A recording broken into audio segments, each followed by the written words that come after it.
Alright, hello and welcome back. Today I'm going to be reading the second chapter, technically the first I guess, of this book, The Laws of Spirit, A Tale of Transformation by Dan Millman, who is also the author of The Way of the Peaceful Warrior.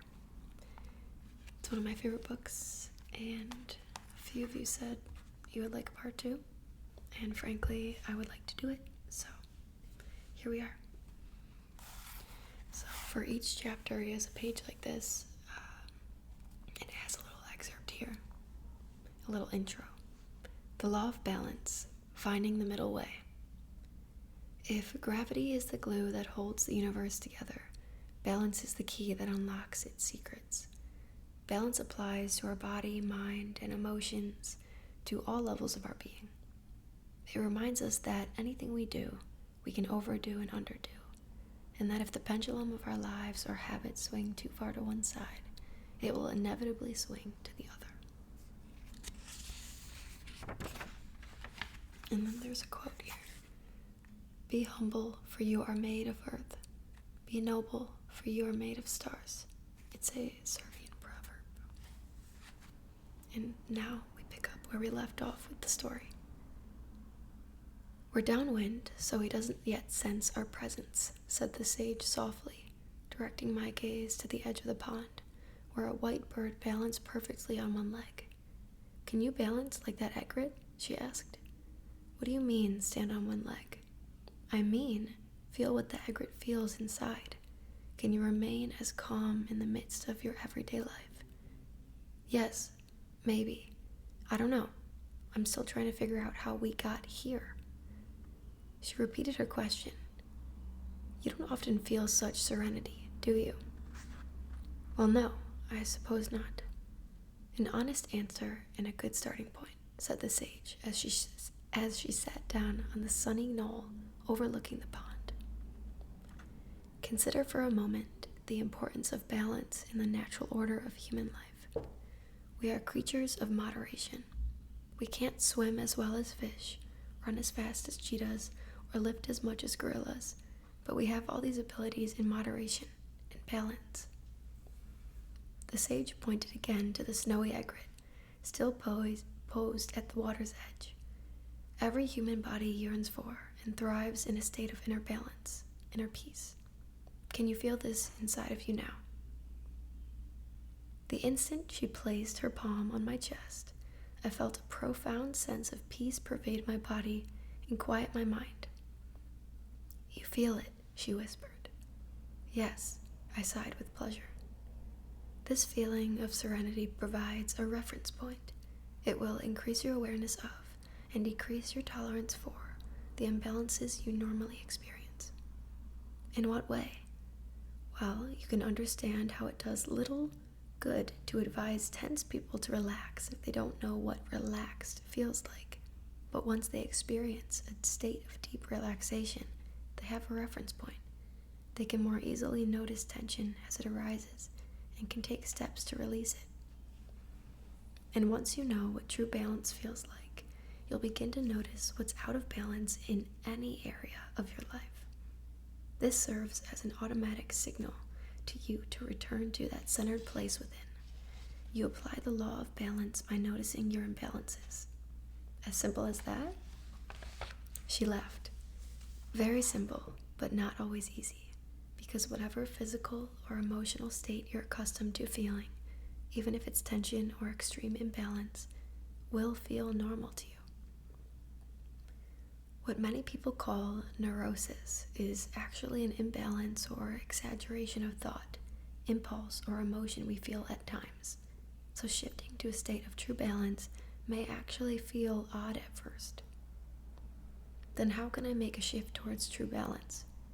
A fish broke the surface of the pond, sending ripples radiating along its mirrored surface as the sage responded.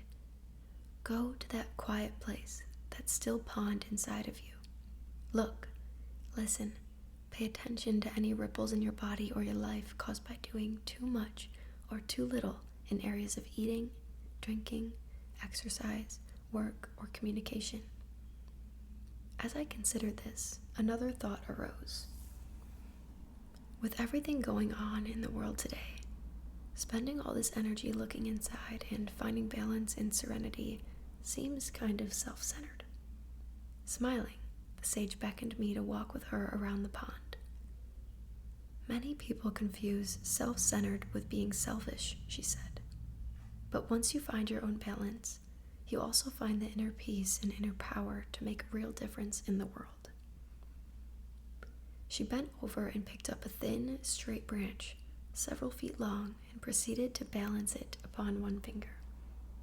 The branch stood perfectly upright at first, then it began to move slightly to and fro, tilting forward, then backward.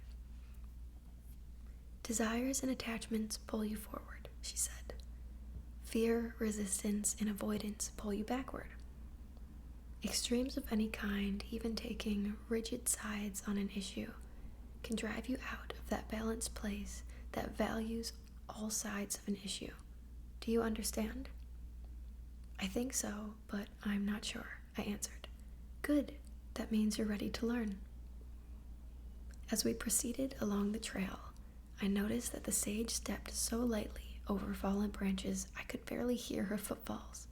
Her own state of balance was exquisite. Like all the laws I intend to share with you, she continued, the law of balance is not just a philosophy, but a way of life with very practical applications.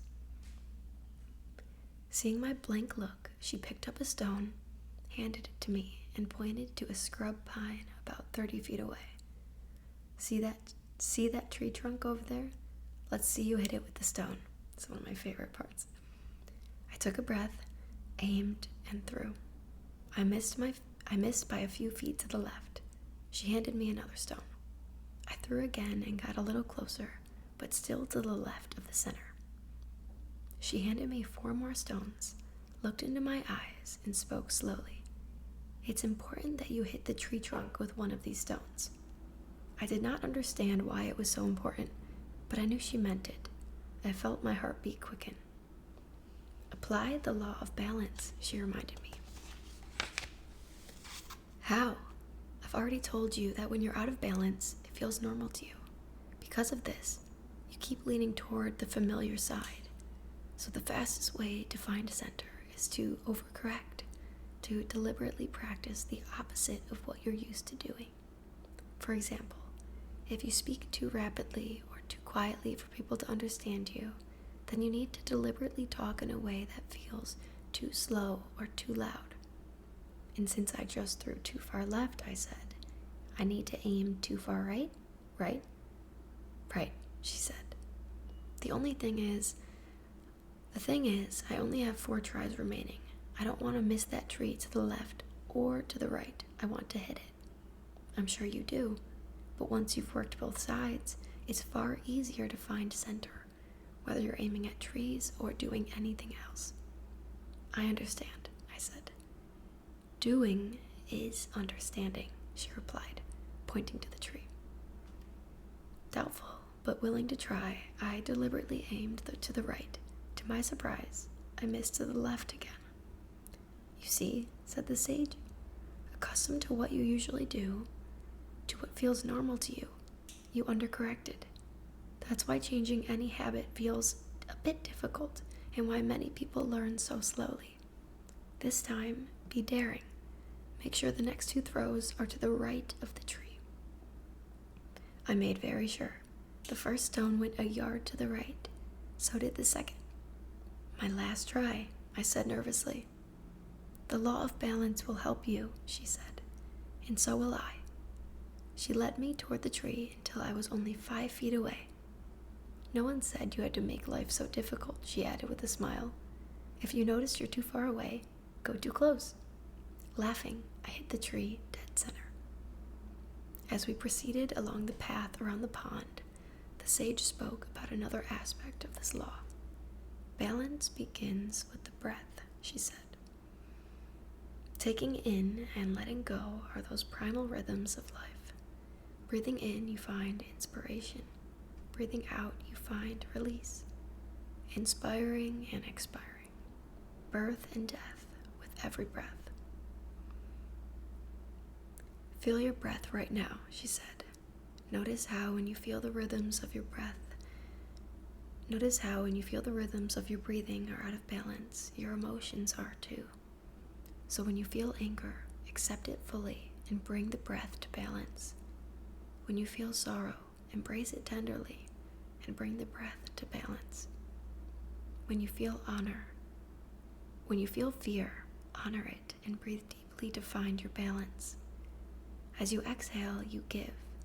As you inhale, you receive. If you receive more than you give, you feel the imbalance as a need to reciprocate and complete the circle of the relationship. If you give more than you receive, you feel depleted and eventually have nothing left to give. I've read about saints who gave much and received very little. So it may appear, but such beings experience abundant joy, love, and gratitude, she responded. The law of balance assures us that those who give freely in spirit of love and generosity receive in abundance. As we hiked onward up the winding deer trail into the hills, I remembered something she had said when we first met. Earlier you said you needed my assistance, I said, with some kind of mission. This is your preparation, she reminded me. First, learn the Egret's lesson. Find balance in your life in all things. Honor this law and follow in the footsteps of the wise. Explore the range of human experience, but always return to the golden mean, the middle way. Let your actions and words come forth softly like the changing seasons. From that inner state of balance, you'll find clarity and peace. As the sage's words faded into silence and we continued up the hills, I turned for a last glance at the egret, still standing in a calm repose at the water's edge. That was already the chapter. Yeah, that's one of my favorite chapters in the book, even though it's the first one. I love every chapter for different reasons, but this one always applies to me the most. I am a person of extremes, but this really helps round my perspective. Maybe before I go, I will read the next chapter, and you can tell me if you want to hear it. I'll probably do it anyways, but the law of choices, reclaiming our power. We are both burdened and blessed by the great responsibility of free will, the power of choice. Our future is determined in large part by the choices we make now. We cannot always control our circumstances, but we can and do choose our response to whatever arises. Reclaiming the power of choice, we find the courage to live fully in the world. This is a great book, guys. I just recommend every person who listens to this to get the book, or at least listen to me read it to you. But yeah, thank you guys. I enjoy doing these. I enjoy reading and speaking softly. Maybe I'll become a librarian one day. But yeah, until next time.